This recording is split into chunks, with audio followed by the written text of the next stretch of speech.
En este tiempo vino Machuca de Italia, pintor celebrado, discípulo de Miguel Ángel, el cual pintó maravillosas obras en el Reino de Granada y en las ciudades de Jaén, Toledo y Convento de Uclés, y arquitecto que eligió la Casa Real de la Alhambra, que se labra al romano, la cual prosigue Luis Orozco, su hijo, bien entendido, que estuvo en Italia. Con estas palabras de Lázaro de Velasco comenzamos a hablar de la figura de Pedro Machuca, uno de los grandes artistas del pleno Renacimiento español, formado en Italia junto a Alonso Berruguete, Bartolomé Ordóñez y Diego de Siloé, grupo que constituyen el conocido como las Águilas del Renacimiento español, definido así por Francisco de Landa en su Tratado del Arte de la Pintura. Ciertamente, la figura de Pedro Machuca es sobre todo conocida por su faceta de arquitecto, el responsable de la construcción del Palacio de Carlos V en la Alhambra a partir de 1524 hasta su muerte en 1550. Pero la historiografía ha dejado generalmente de lado su faceta como pintor, una faceta interesantísima a pesar de los pocos datos que tenemos sobre su formación, sobre su estancia en Italia, sobre sus obras, ya que éstas se hayan conservado solo parcialmente y actualmente estén descontextualizadas, repartidas por todo el mundo. Para profundizar en la faceta de Pedro Machuca como pintor, desde el Departamento de Patrimonio Histórico de la Universidad, solicitamos al Vicerrectorado de la Cultura y Deporte de la Universidad un proyecto a través del cual, por un lado, montar una pequeña exposición con una de las obras capitales de la producción pictórica de Machuca, la Virgen de la Cinta, y además, y teniendo en cuenta las circunstancias actuales sanitarias,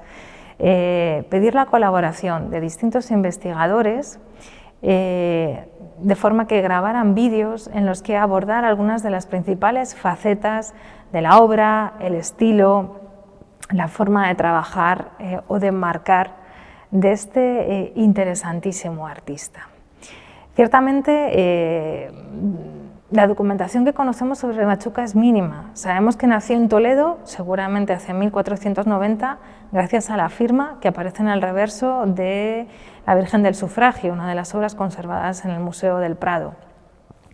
Cómo transcurrió su estancia en Italia sigue siendo una incógnita.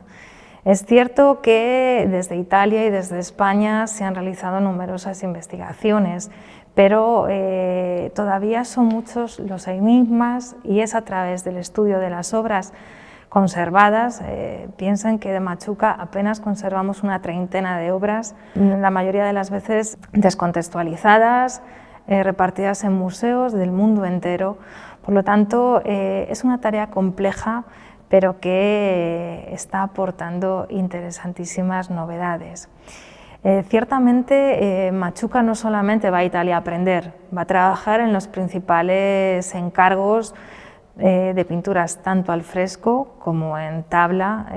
que tienen lugar en Roma, en Santa María del Apache. Trabajará en el Vaticano en la decoración de la estufa del cardenal Bibbiena, de las logias de León X. También hará numerosas tablas de carácter devocional.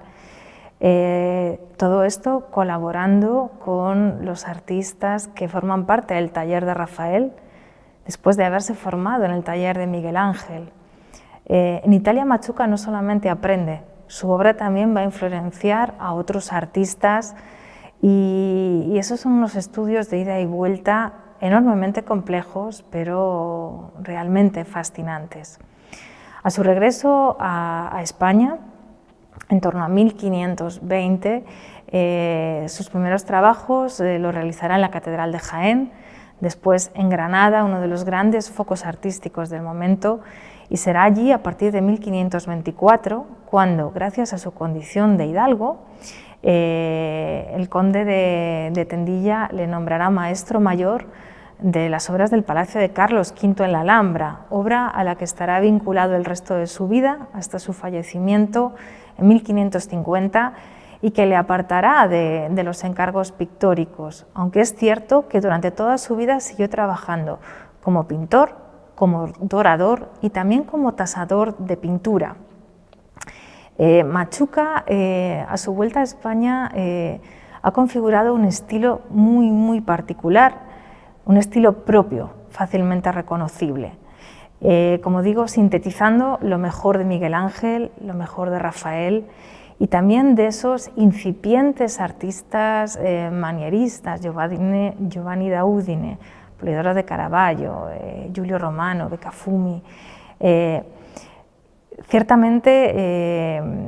sus obras, si bien es verdad que no conocemos bien las formas de los encargos,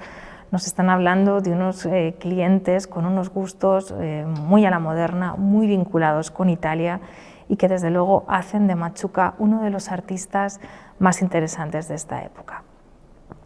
Como les digo, a través de esta exposición y de esta serie de vídeos de distintos especialistas queremos compensar ese olvido de la faceta de Pedro Machuca como pintor respecto a su vertiente de arquitecto,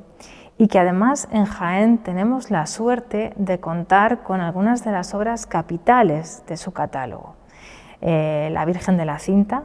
la protagonista de nuestra exposición, que además ha sido restaurada para la ocasión, constituye una demostración de todo lo que ha aprendido en Italia, combinando por un lado la importancia del dibujo tomada de Miguel Ángel con las fórmulas utilizadas por Rafael en el diseño de sus Madonas, esas obras devocionales de tantísima fortuna, que presenta además algunos rasgos derivados de Leonardo, ese uso del esfumato, pero también incipientes detalles que apuntan a ese manierismo aprendido en el taller de Rafael, esas posturas complejas, esas figuras en segundo plano que apenas se entreven en la penumbra, son absolutamente elocuentes de ese lenguaje que a lo largo de su vida Machuca va a seguir desarrollando y que plasma en una de las obras claves del final de su carrera, en cuyo espacio actual estamos grabando, que es el retablo de San Pedro de Osma de la Catedral de Jaén. La Virgen de la Cinta es lo que nos queda del antiguo retablo de Consolación en la Catedral Gótica, diseñado en forma de pala d'altare a la italiana, y el retablo de San Pedro de Osma también sigue ese modelo de retablos florentinos inspirados en el tondo doni, que nos demuestran la maestría y la habilidad de ese Machuca, arquitecto, pintor y dorador, y que culmina en esta obra conservada en la Catedral de Jaén, ese recorrido tan creativo y tan innovador en las artes plásticas de la España del Renacimiento.